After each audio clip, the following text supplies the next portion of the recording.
Welcome back to the deep dive. This is where we take the densest, most integrative source material we can find. Often models designed for real transformation. Exactly. And we distill it all down into the core knowledge you need. You get the shortcut, you get those aha moments without having to, wade through all the academic waters yourself.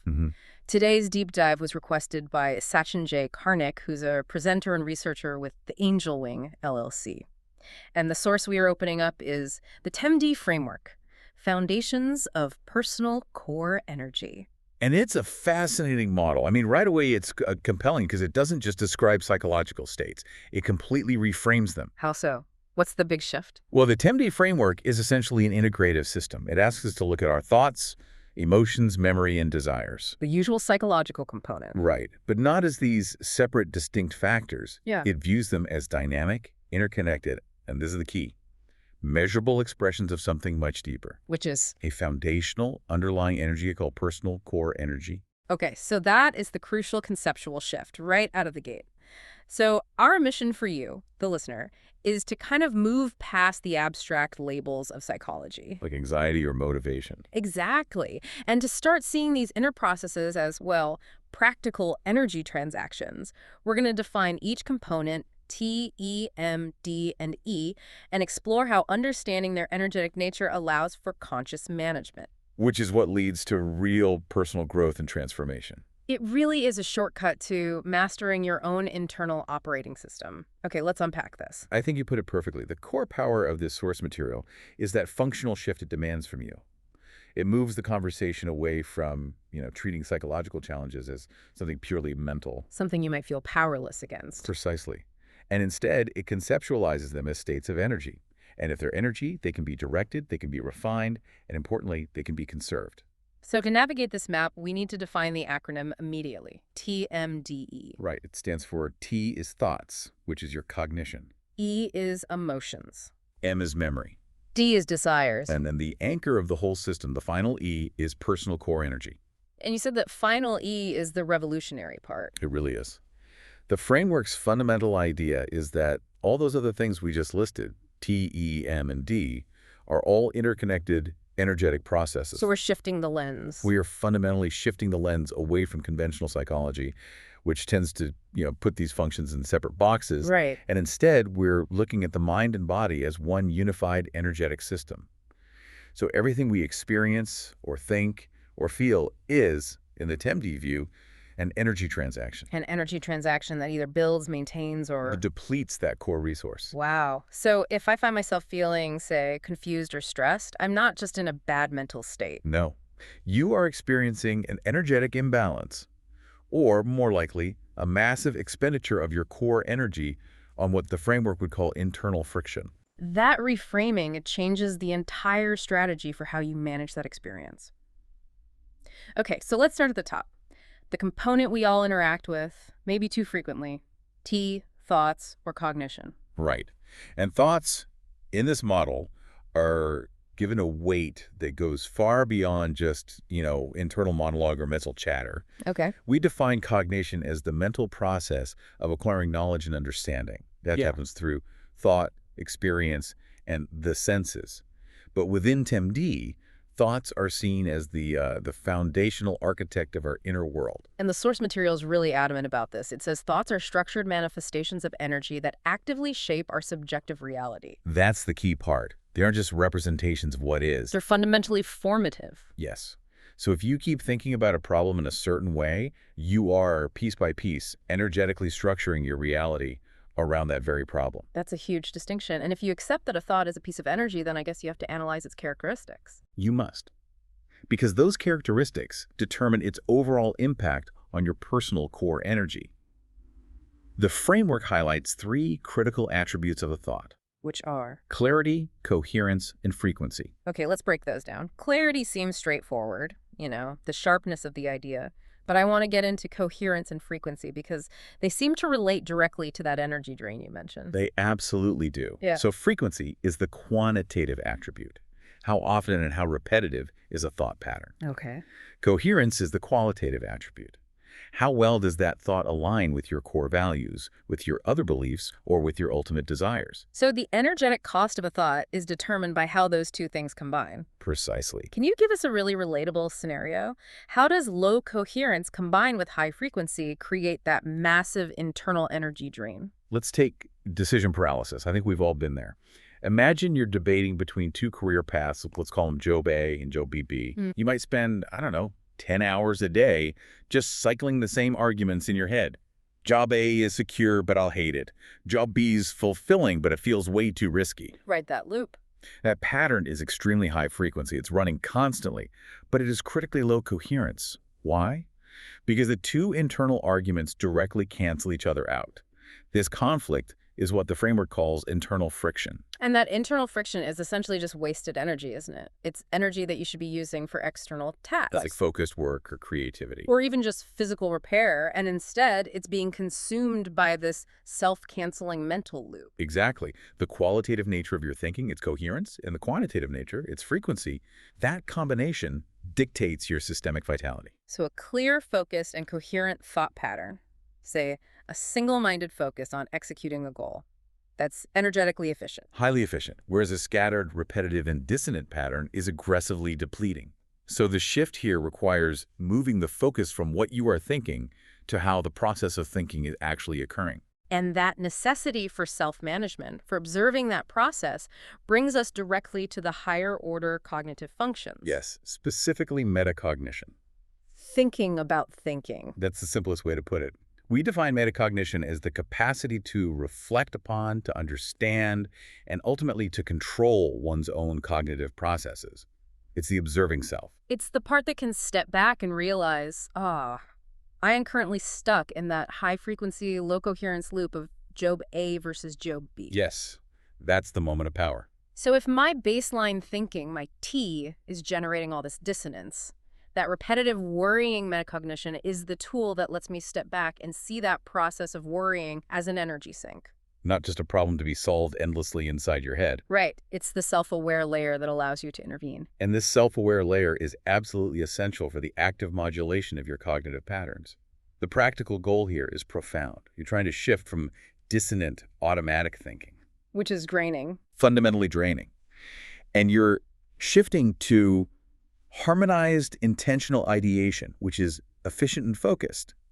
You are using your executive function to regulate the energy flow itself. So if the automatic mode is a leaky pipe, metacognition is the wrench. A perfect metaphor. And the primary function of cognition in TEMD is very explicit.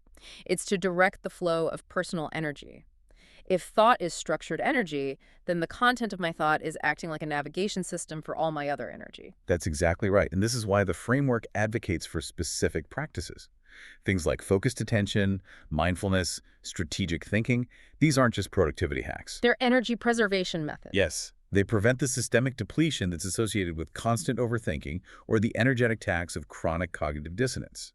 A disciplined mind is, by definition, an energetically efficient system. And the beauty here is that the framework isn't just conceptual. It really roots this in physical reality by citing neuroplasticity. Right. And neuroplasticity is just the brain's inherent built-in ability to reorganize its structure, its functions, or its connections in response to experience.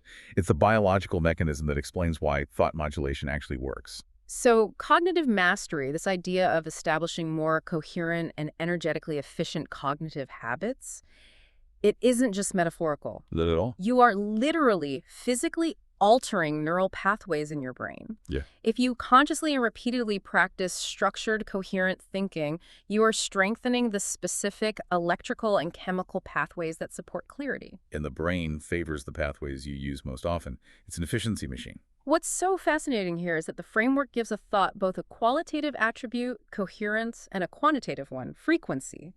It's treating it like a true energetic substance that you can refine, almost like optimizing the efficiency of an engine. That's the goal.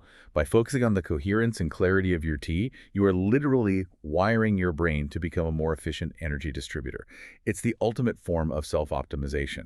So if thoughts are these formative structures of energy that we build, let's move to the immediate feedback system for that energy. E, emotions, which the framework calls potent energetic signals. Right. emotions. They're complex psychophysiological states. But in the TEMD framework, their fundamental function is to be potent energetic signals. Okay, so what does that mean in practice? It means they are dynamic, instantaneous feedback mechanisms. They tell the entire system whether it is aligned or misaligned with its current environment or its internal state. They're the immediate data streams. They provide critical feedback about our internal state and I think, importantly, our relationship with the external world. Yes, they're the body's way of shouting, pay attention, energy is being required or redirected right here, right now. And the source material puts a really strong emphasis on the phenomenology of emotion. It does. And phenomenology is just the subjective, lived experience of a particular state. It means we have to move past simplistic intellectual labels. Like happy or sad. Exactly. And dive deep into how the emotion actually feels, where it manifests in the body, and what specific information it's carrying. Which immediately implies that those simple binary labels, I feel good, I feel bad, are totally inadequate for real energetic management. There's a starting point, but that's all. This pushes us toward cultivating something called emotional granularity. Okay, emotional granularity. Define that for us. Emotional granularity is the ability to construct more precise and nuanced emotional experiences and perceptions. So it means moving beyond a vague sense of anxiety. Which is what most of us say. Right. And learning to distinguish between, say, anticipatory fear, existential dread, performance anxiety, or just mild nervousness. They're not the same thing. Why is that nuance so critical from an energetic perspective? Because if you mistake existential dread, which is a really complex, deep energetic pattern, for simple impatience, which is fleeting and surface level, You'll mismanage the energy completely. You'll misdiagnose the sheer amount of energy that the deeper emotion represents. Granularity allows for a much more accurate interpretation of the energetic information, which then enables targeted regulation instead of, broad, inefficient suppression. The more specific the diagnosis, the more targeted the energy work can be. That's it. Now let's talk about tangible proof. This isn't just fluffy concept work. The framework points to the physiological correlates as direct evidence of this energetic nature of emotions. Right, the specific bodily changes, the visceral reality that accompanies an emotional state. The adrenaline surge. The shift in your heart rate variability, the change in your digestion, that is the literal energy flow being triggered in your body. We see this dramatic activation of the limbic system. And that's the complex set of brain structures that are central to emotion, memory, motivation. The amygdala, the hippocampus, all of that. So when an emotion hits, it's not just a feeling, it's a full system deployment. A cascade of neurochemical and hormonal responses directly impacts the body's energy level. And this is the mechanism by which emotion becomes an energy transaction. The TEMD model views these responses, the hormones and neurochemicals, not as passive side effects, but as the medium itself. the very medium through which emotional energy flows and gets expressed. Think of cortisol as energy being mobilized for a threat response, Yeah. or endorphins as energy being released for endurance. And the consequence of this energetic mobilization is immediate and visceral. You feel profoundly drained after a sustained period of low coherence emotion like resentment. Or you feel revitalized and energized after an experience of joy or compassion. This leads us to the crucial concept of how to manage that flow. So emotional expression itself is defined here as a form of energy regulation. Yes, we are literally moving that energetic state through our system. Now, if we suppress the expression, we effectively cap or trap that energy. And what does that trapped energy do? It generates immense dissonance. It creates a silent but constant drain on your overall personal core energy. Okay, so if suppression is draining, the goal has to be something active, something constructive. And this is where the concept of emotional alchemy comes into play. What is that exactly? Emotional alchemy is the sophisticated practice of transmuting dense, challenging emotions. Think of chronic fear or deep resentment or shame, and transmuting them into refined, higher frequency states. Things like compassion or gratitude or even just determined action and tranquility. It's transformation at the energetic level. But I have to ask, doesn't that sound suspiciously like just another word for suppression? Yeah. How does TEMD distinguish this conscious transmutation from just, bottling up the feeling? That is the essential question. And the difference is profound. Suppression is passive. It actually requires energy to hold the emotion down. Alchemy is active and highly intentional. Okay. It recognizes that fear, for instance, holds massive kinetic energy, the energy of urgency.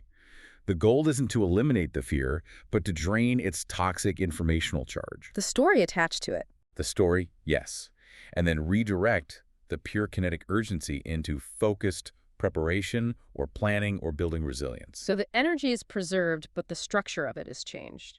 The chaotic, disruptive energy of anxiety is transformed into the focused, determined energy of preparing for a challenging meeting. Or advocating for a necessary boundary.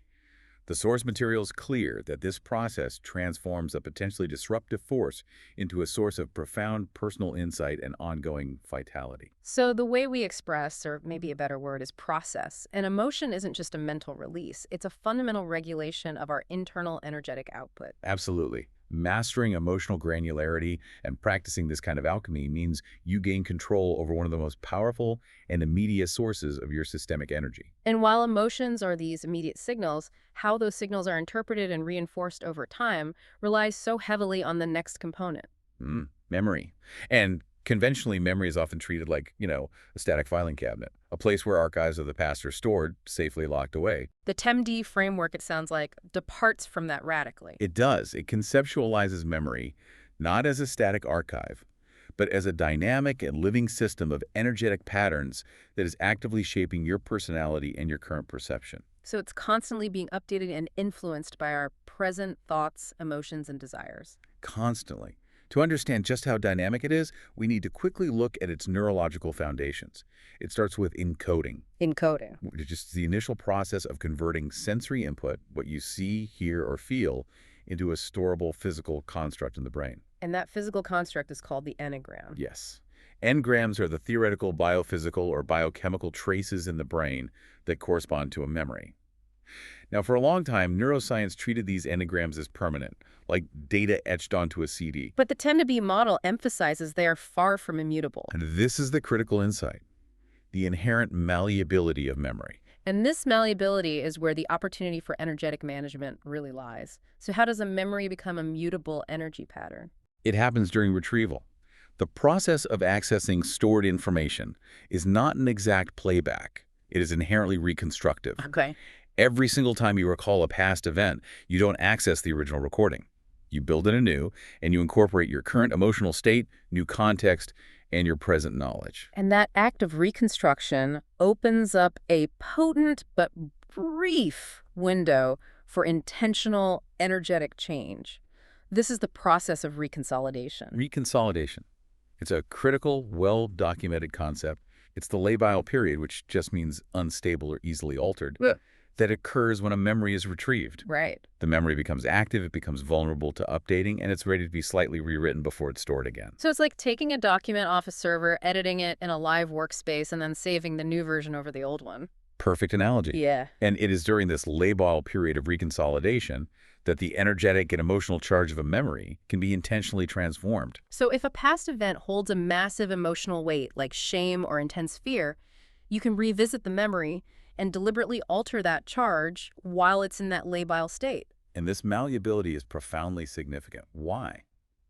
Because the very foundation of our personality and our sense of self is constructed from this repository of energetic memory patterns. So if my memory patterns are predominantly neutral or positive or even just framed as lessons learned, then the resulting identity is resilient and resourceful. but the converse is true, and it's far more energetically costly. Traumatic or negatively charged memories create these persistent, silent, energetic grains. They do. They fuel dysfunctional behavioral patterns because the toxic energy of the original event just keeps cycling in the background, consuming your personal core energy in the present. It's like a hidden application running in the background, slowing down your whole system. Let's use a detailed hypothetical to make this really practical. Imagine a listener has a memory, an M, of failing a major exam years ago. Oh. And that memory is encoded with the high-frequency emotion, E, of shame and inadequacy. Okay. Now, let's say they have an important business meeting next week. When they prepare for that meeting, that shame-charged memory gets retrieved unconsciously. It does.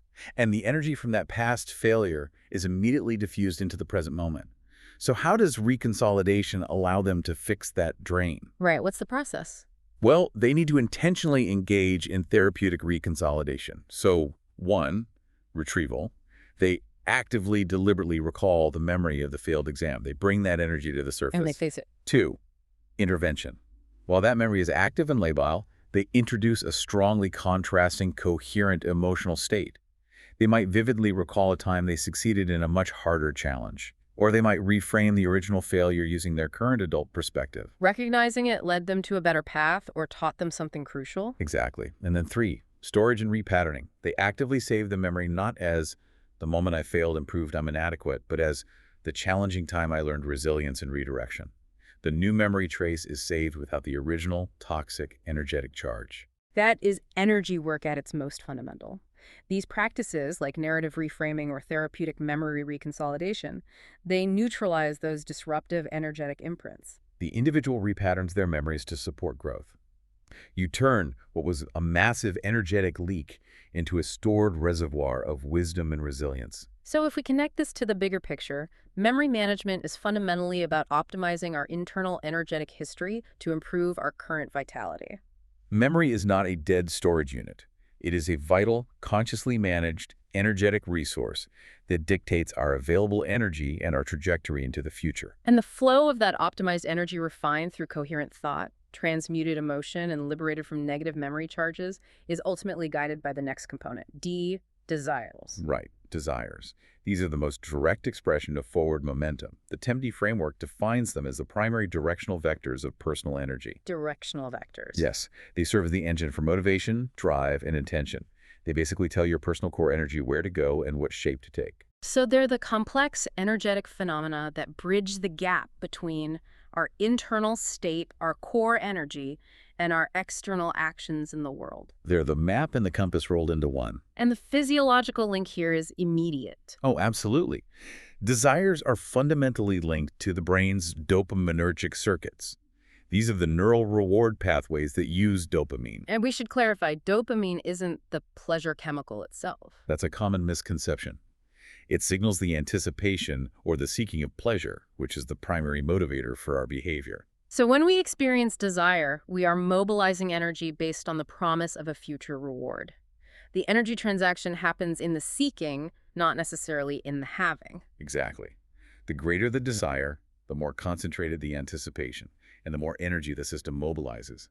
This explains the sheer exhaustion that can come from chasing something intensely, even before you've attained it. Because your energy is being structurally directed by that desire vector. It is. Now, the framework makes a crucial differentiation in the quality of our desires. It distinguishes between rudimentary, instinctual drives. Basic needs like hunger, comfort, instant gratification. Right, and higher-order aspirations. Those are the desires that align with one's core values and authentic life purpose. And the fulfillment dynamic in TEMD isn't just about achieving the goal. Not at all. It requires assessing the quality and alignment of the desire itself. You might achieve a desire that's rooted in a rudimentary drive, like accumulating wealth for status. But if that status conflicts with your deeper desire for, say, freedom and simplicity, the fulfillment will feel hollow. It'll be energetically unsustainable. And this brings us right back to the coherence problem we talked about with thoughts. Energetically scattered and conflicting desires lead directly to a diffusion of personal energy. Total diffusion. If I desire security, A, but I also desire constant thrill-seeking, B, my energy is constantly being pulled in opposing directions. It creates that internal cancellation and fatigue. Whereas a coherent desire structure, one that's aligned with your authentic purpose, creates a powerful, focused, energetic current. All your available energy, from your thoughts, emotions, memories, is directed into a single, efficient vector. This is why a sense of purpose is so often synonymous with immense personal energy. Because it's the ultimate coherence mechanism. Here's where it gets really interesting for me. Desires aren't just wants. They are literally structuring our energy output. If my deepest, highest-order desire is focused, the other components will naturally align to support that current. And this leads us to the refinement process. The model advocates for the conscious refinement and even the sublimation of desire. Okay, let's clarify sublimation in this context. We often hear it defined in psychology as a kind of defense mechanism where socially unacceptable impulses are transformed into acceptable actions. The TEMD definition is much deeper than that. It views sublimation as a profound process of active transformation. It's about recognizing the raw, immense power that's inherent in a motivational drive, whether that's raw aggression or intense ambition or even a drive for escape, and transmuting that energy into fuel for personal and spiritual development. So you're not suppressing the raw energy. Never. You're elevating its function. So the key isn't to suppress the initial drive, because the impulse is powerful and contains valuable energy. The key is to refine and align the vector of the energy itself. Exactly. This process shifts desire from a source of potential conflict and endless dissatisfaction, that infinite treadmill of seeking gratification, into a guiding force for sustained, purposeful living. The energy is respected, transformed, and utilized with total efficiency. Okay. We have now established that thoughts are structures of energy, emotions are signals of energy, memory is the archive of energetic patterns, and desires are the directional vectors. But all four T, E, M, and D are merely modulations. We now have to address the foundation, the central element that sustains them all. Personal core energy, the final E. Personal core energy, or PCE. This is the foundational substrate of the entire TEMD system. It's the life force, the essential resource that everything else is built upon. So it's the central energetic blueprint from which thoughts, emotions, memories, and desires arise and are sustained. That's right. And if this core resource is low, or if it's incoherent, the performance of the entire system, T, E, M, and D, will degrade. It has to. And the framework is notably interdisciplinary in this section. It moves beyond conventional psychological models. It does.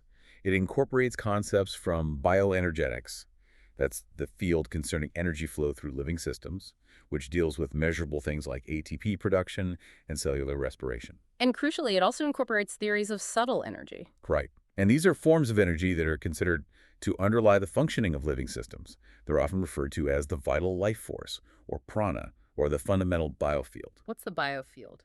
It's the subtle field of energy and information that's understood to surround and interpenetrate the human body. So why is it necessary to incorporate both of those?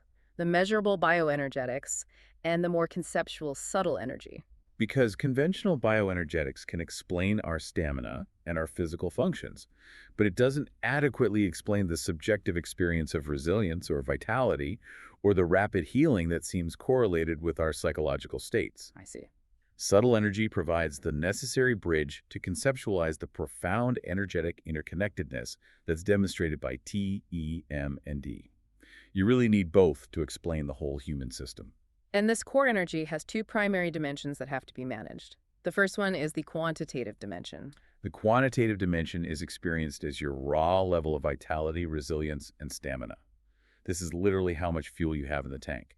It relates directly to your measurable capacity for work and for recovery. And the second is the qualitative dimension. The qualitative dimension relates to its coherence, its purity, and its vibrational frequency.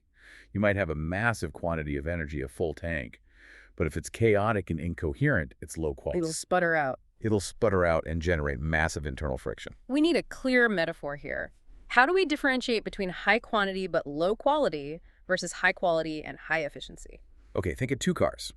One is a massive V8 engine, and it's full of gas, so high quantity. But the engine's timing is completely off, the spark plugs are corroded, and it's running on low-grade fuel. That's low quality, low coherence. Right, it roars and sputters. And wastes 80% of its fuel. The other car is a smaller, perfectly tuned hybrid. It might have a lower quantity of raw fuel, but it's running on high-grade fuel with perfect timing. That's high quality, high coherence. So it uses every bit of energy efficiently and provides smooth, sustained power. That's the difference. That makes the interplay between the four components perfectly clear. And the framework states explicitly that T, E, M, and D are all simply expressions of this personal core energy being modulated into different forms. That's the takeaway. If the PCE is incoherent, the thought structures will be incoherent. If the PCE is low vitality, the emotions you experience will be low frequency and draining. It's a direct transmission. So a thought is just PCE structured into a cognitive pattern. And an emotion is PCE experienced as a psychophysiological state. The quality of the source dictates the quality of every expression. Which is why the ultimate focus has to be on managing the source itself. If you only focus on managing a single chaotic thought, a single T, but your core energy remains low quality. You'll never achieve sustainable coherence. You're just chasing symptoms. Which brings us to management. The practices advocated for in TEMD are designed to address both dimensions of PCE simultaneously. They have dual aims: revitalization and transmutation. Right. Revitalization is designed to replenish the energy quantity. So what are the core practices there? These are practices that directly impact your bioenergetics and your parasympathetic nervous system. They increase the amount of available energy. This includes things like disciplined breath work. Which increases oxygen and promotes internal regulatory systems. Exactly. Or specific movement practices like Qigong, which are designed to intentionally circulate and top up that raw energetic tank. Okay. And transmutation. This is designed to enhance its quality and coherence. This is where contemplative practices really shine. Meditation, deep self-inquiry, intentional focus. These are not primarily about relaxation. No. They are tools designed to refine the vibrational frequency and the purity of the core energy itself. They tune the engine so that when the energy is deployed through T, E, M, and D, it is done with maximum efficiency and minimal friction. The ultimate goal, then, is to lead the individual to a more integrated and harmonized state of being through the conscious management of this foundational resource. And what's so fascinating here is that the final E anchors everything. It implies that if you manage the quality of your core energy, the quality of your thoughts, emotions, memory, and desires must necessarily follow. That raises an interesting question. It does. If the core energy is that fundamental, does focusing on coherence in, say, one's breath indirectly impose coherence on one's thoughts and emotions? And what does the framework say? The framework asserts that yes, absolutely. Intentional rhythmic breathwork immediately imposes rhythm and coherence on the energetic source, which then stabilizes all the resulting modulations, T, E, M, and D. You're dealing with the source, not just the symptom. We have completed a very comprehensive deep dive into the TEMD framework, moving from the microscopic structure of a thought all the way to the macroscopic foundation of personal core energy. And to synthesize the core insight, I think it's this. The TEMD framework provides a clear, actionable map where conscious effort in any one area, whether it's refining your thoughts, transmuting your emotions, reframing your memory, or aligning your desires, it inevitably and immediately affects the fundamental underlying personal core energy. It's a complete energetic loop. It's a complete loop. And that core energy then feeds back into the quality of all the components. The profound shift here is transforming this abstract psychological management into practical, energetic regulation. It means understanding that the quality of your life is directly tied to the coherence and the quantity of your core energy. The practical relevance for you, the learner, is immense.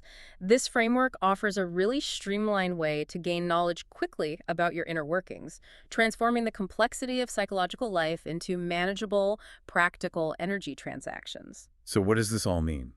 It means understanding that every single mental and emotional process is fundamentally an energy transaction, and that your conscious intention is the ultimate energy modulator. We covered the immense power of memory malleability and reconsolidation in a lot of depth. So let's leave you with a final provocative thought to chew on as you go about your day. If your thoughts are constantly structuring your reality, consider this. How much of your current perceived lack of personal core energy, your fatigue or your lack of motivation, is simply due to an unnecessary energetic charge that is still attached to a past event? Wow. And how can you begin the intentional reconsolidation process today by deliberately revisiting just one memory? Not to re-suffer, but to refine its emotional charge with a new, coherent intention, thereby freeing up all that trapped energy. That's a powerful challenge for reflective action. Thank you for joining us on this deep dive into the TEMD framework. For more information, please contact Sachin Karnik at the email address provided in the description box. We'll see you next time.